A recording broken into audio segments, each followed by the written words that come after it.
How to add Roblox on Discord status.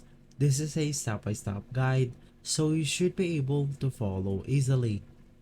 Now first things first, you want to make sure that your Discord application is up to date in order for the Discord to detect our Roblox.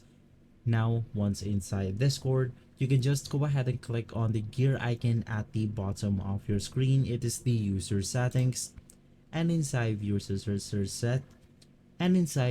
settings, you can just go ahead and scroll down and you will be able to see the activity settings right here.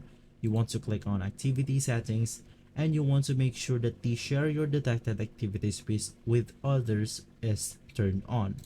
In that way, when you open up an application, it will go ahead and share that with your status. And if it cannot go ahead and detect and if it cannot go ahead and detect Roblox on your device, you can just go ahead and click on the registered games right here, click on add it, and from there you want to go ahead and choose Roblox. So guys, if this video has been helpful for you, please consider by liking and subscribing. I'll make sure to see you again next time, and as always, thank you.